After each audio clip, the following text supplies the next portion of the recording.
The boys of summer are hot and heavy at it. They just had the All-Star game the other day in Philadelphia.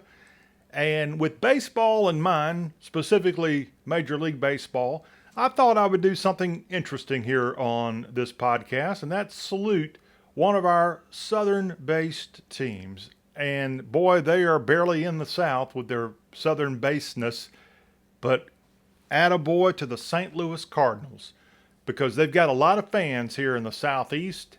And yours truly made his first visit to Busch Stadium for a game here recently. And I wanted to give the Cardinals a big shout out because they do have a proud history. And we're going to spend a few minutes talking about that proud history, but also let you know about the way fandom kind of breaks down in the Southeast. As we cover 16 states here on y'all.com, I wanted to tell you at least how Major League Baseball sees it and why the Cardinals have so many fans, frankly. In my opinion, the South kind of breaks down of being Texas, where you've got the Rangers and Astros big time. Then you've got some fans in the northeastern section of the South where you've got both the Orioles and the Nats playing, based on the fact that they're geographically in those areas. Then you've got Cincinnati, the Reds. And of course, you've got the Rays and the Marlins in Florida. But historically, the Cardinals have been the most historic team that's covered most of the South. I know the Braves came about in the 1960s, and so the Braves currently probably have a larger fan base in the South, in my opinion. But the Cardinals, going way back, had so many fans, especially in West Tennessee and even North Mississippi, Arkansas, most all of Missouri. And I don't want to leave out Royals fans. I know you have a presence in Missouri and some other states as well.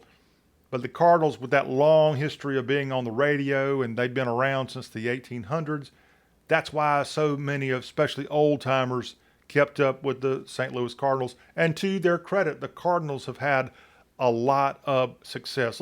Let's show a graphic that we've created here for all of y'all. Look at all those world champions that they've had. I think it's 11.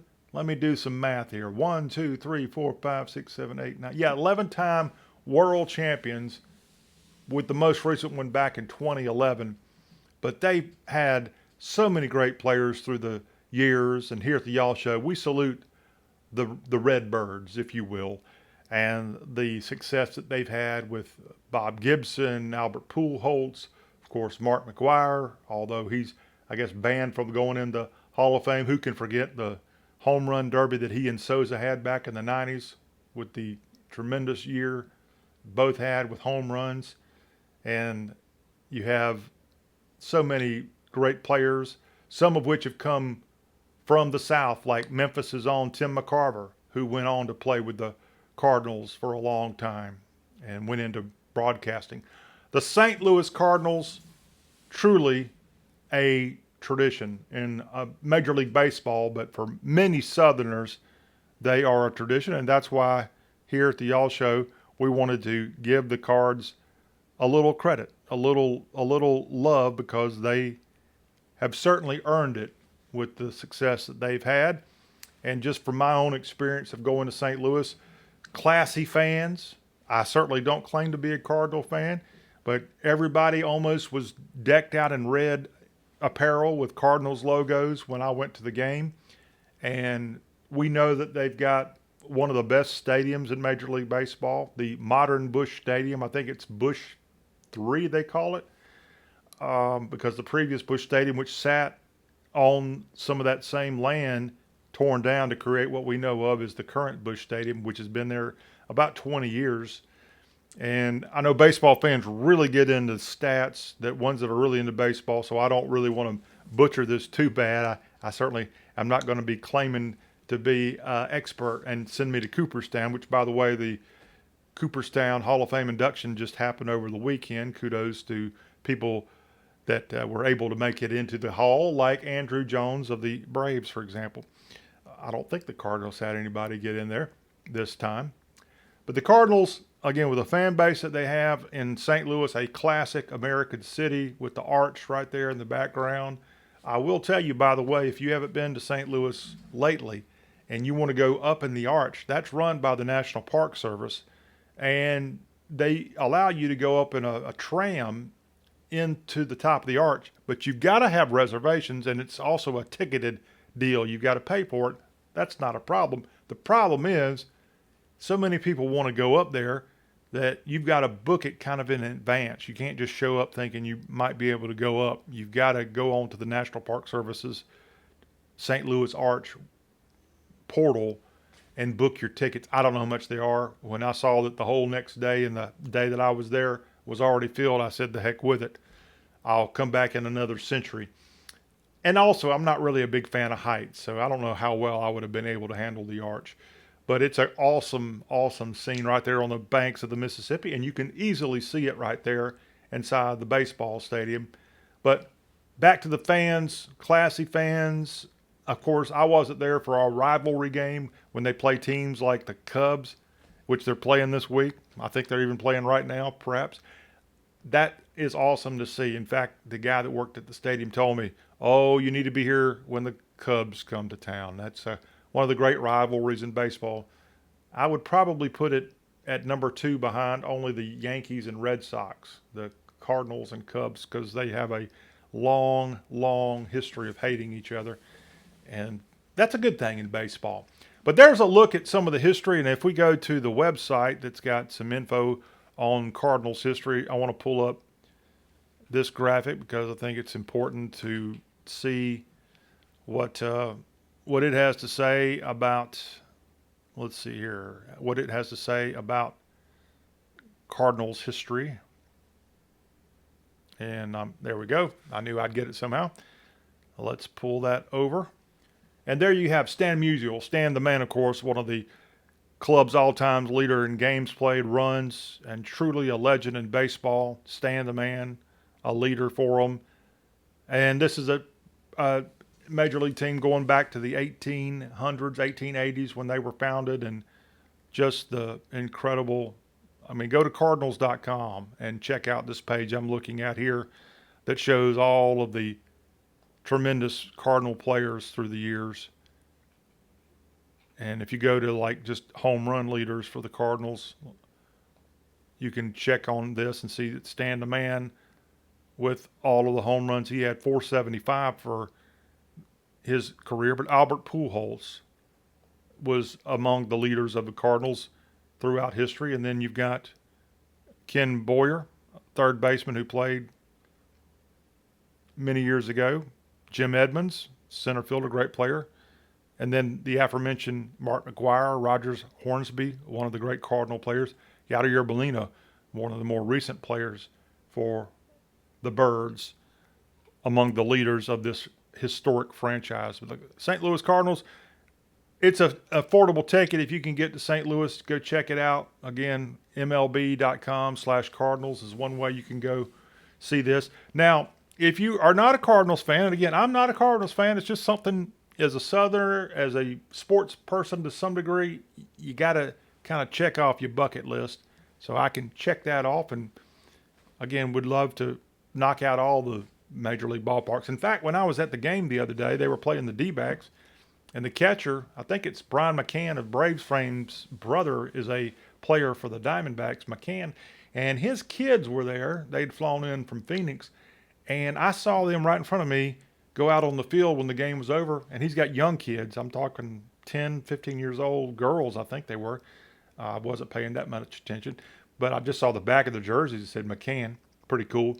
But they held up a sign announcing, and the team took the picture after the game with McCann, that this was their 30th baseball stadium. And they accomplished a goal that a lot of people have of going to all of Major League Baseball's stadiums. And these young kids, primarily because their dad is a Major League player, checked off their final stadium when I was at the St. Louis game just the other day. Kind of cool. All right, now, again, going back to what I said earlier, Major League Baseball kind of has television breakdowns for all 30 of their teams, and SeatGeek came up with this map showing sort of the territories, if you will, of all of the Major League teams. And this particular map isn't necessarily the TV coverage. It's based on interest. And so you can see that in a large part of the South, Arkansas, North Mississippi, West Tennessee, Kentucky, and Missouri, the Cardinals are a dominant team. The Braves, as you can see there, dominate in a big way across many southern states. And then you've got other teams fighting for scraps like the Marlins and the Tampa Bay Rays. The Reds get into northern Kentucky a lot, of course. And then the Royals there on the western side of the Show Me State and down into Fayetteville, Arkansas, probably have a lot of fandom. But this is not an exact map, of course, but I think it gives you a pretty good idea of the footprint of some of the southern teams. And the Rangers, of course, have been playing in Texas since the 70s, and so they have a long history of support in the Lone Star State and in Oklahoma. But Braves country certainly is strong in most of the South, and even in Braves country, you're going to have a lot of Cardinals fans. Of course, you're going to have Cubs fans and Yankees fans. Yankees probably have more fans than anybody across the country, to their credit, because they're a very successful franchise. But the Cardinals, I just wanted to point out, they are a big deal to a lot of people. And here at the Y'all Show, we thought we would give them a big red cap tip to them for having so many great fans and a love of baseball. And, the season's coming down. The Cardinals are right there. They've got a winning record. And in the NL Central, of which they find themselves, just like most years, they'll be scrapping, finding, and clawing their way to a chance to make the postseason in a couple of months. And in October, you just might see a World Series, which, by the way, one of the cool things I did on my trip to St. Louis is I went by their original ballpark, Sportsman's Park, which is in a not so great part of St. Louis, by the way. And it's now a boys and girls club.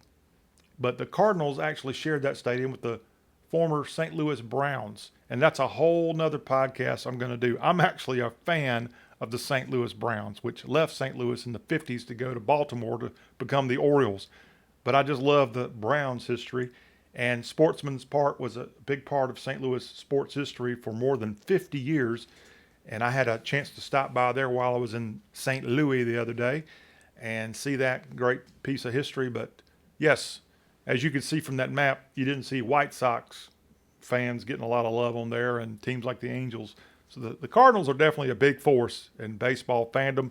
And here at the Y'all Show, we wanted to give them a little love.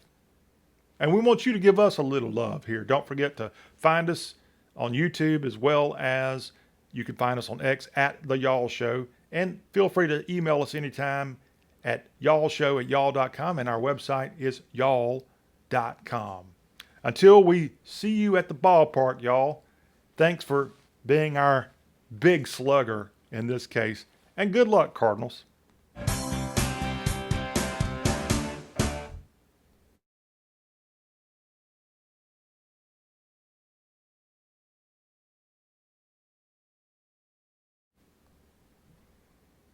Check, check, check.